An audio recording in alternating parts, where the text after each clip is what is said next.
Sejam bem-vindos ao meu canal de palestras espíritas.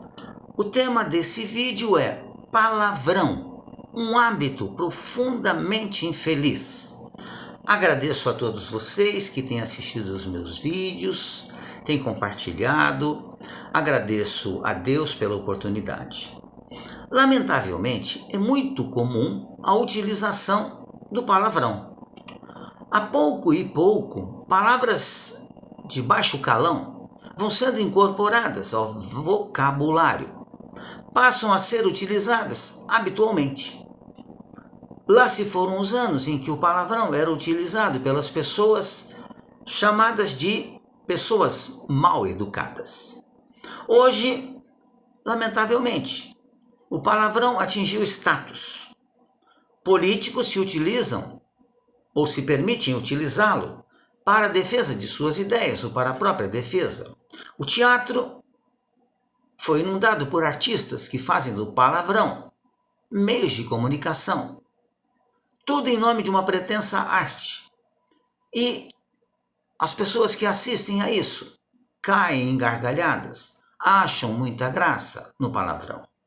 A televisão exibe cenas de violência e de sexo, manipulando gestos e palavrões também. Filmes repletos de palavrões. A internet, as redes sociais cheias de palavrões também. As empresas públicas que exploram a telefonia permitem que com o simples discar de um número se ouçam piadas maliciosas e se aprendam mais alguns palavrões. Hoje, nós temos a internet, onde os canais da internet, os chamados sites, têm ali postados pessoas que são chamadas de artistas, comediantes, e utilizam o palavrão como um meio de se comunicar. Atores e atrizes não se limitam a dizer piadas fortes, vão além, fazem também gestos agressivos. E o pior, o público aplaude, como se ouvissem frases de efeito que encerrassem uma filosofia ou um ensinamento. Pais ensinam aos filhos os palavrões e falam ainda qual é a ocasião certa para as utilizar.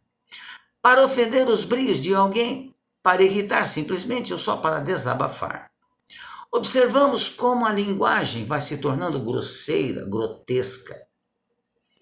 No livro dos Espíritos, aprendemos que se reconhecem os espíritos pela linguagem utilizadas por eles. Entre os homens, como entre os espíritos, a linguagem é sempre um indicativo da qualidade moral e intelectual. Ao abordar a questão da palavra, Jesus foi enérgico. Aquele que disser ao seu irmão, raca, merecerá condenação pelo conselho.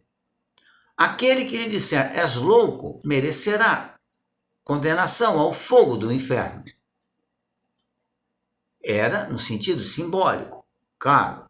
Mas a palavra raca, entre os hebreus, era um termo desdenhoso, que significava homem que nada vale.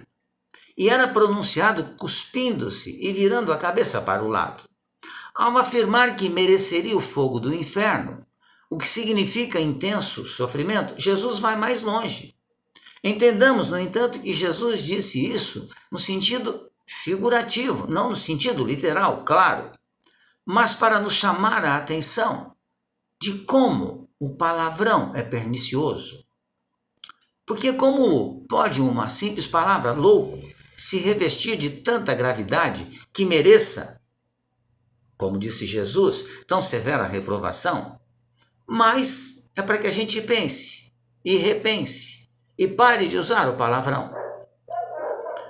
É que toda palavra, aí é que vai o ensinamento, aí é que vai o mais importante. Toda palavra exprime um sentimento e vai carregada de vibração correspondente. Desse modo, toda palavra ofensiva, ela exprime um sentimento contrário à lei de amor e de caridade.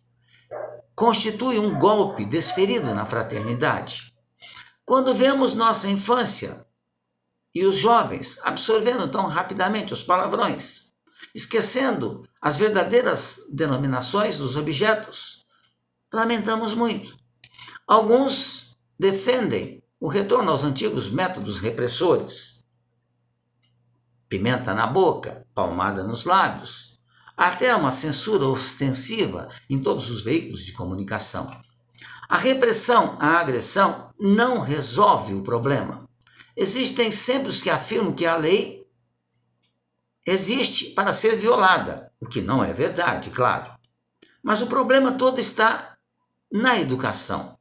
Educação do pensamento, para uso da palavra devida. A boca fala do que está cheio o coração. A boca expressa sentimentos. A ideia é uma força criadora e nossas palavras aderem a ela, elaborando formas e coisas. De maneira simbólica, podemos comparar a palavra ao ferro gusa. Após escorregar do forno da nossa mente, se solidifica nos trilhos, bons ou maus, sobre os quais o comboio de nossa existência seguirá. Habituemo-nos a falar o bem, não incorporemos ao próprio vocabulário expressões de cunho malicioso ou grotesco, como vemos hoje, lamentavelmente, nas músicas mais faladas, comentadas e que se tornam mais famosas aqui em nosso país. Vigiemos o pensamento, habituemo-nos à boa leitura, alimentemos a mente e o coração com aquilo que é belo, com aquilo que é bom. A palavra tem vida. Vitalizemos o bem através da palavra, porque as palavras são simplesmente o veículo das nossas ideias. A boca fala daquilo que está cheio o coração. Também é no sentido figurativo, claro, porque tudo está em nós, o espírito. Mas é um ensinamento muito importante. Portanto, só o fato de nos permitirmos pensamentos indignos já será um mal para nós mesmos. E não foi à toa que um sábio assegurou que nós somos o que pensamos, falando ou não. Porque hoje aprendemos com a doutrina espírita que o pensamento não é algo abstrato, ele é concreto. O que pensamos cria vida e é captado por espíritos que se acercam de nós através do pensamento. Por isso, lutemos com muita força para extinguir da nossa vida o palavrão.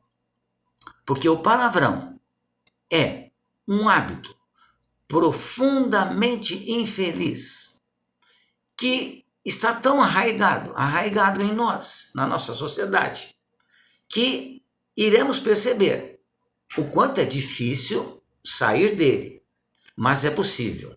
Então, utilizemos sempre a palavra boa, bonita, do bem. Jamais utilizemos o palavrão. E mais ainda, jamais pensemos em palavrão. Corrijamos os nossos filhos que veem na televisão, na internet, o uso corriqueiro do palavrão, para que eles aprendam que aquilo não é uma forma correta de se expressar. Podemos nos expressar utilizando um vocabulário riquíssimo que nós temos na nossa vida. Palavrão. Esqueçamos disso. Utilizemos sempre palavras que sejam belas, que sejam bonitas. Pensemos nisso. Analisemos isso. Muito obrigado mais uma vez pela sua atenção. Fique bem, fique em paz.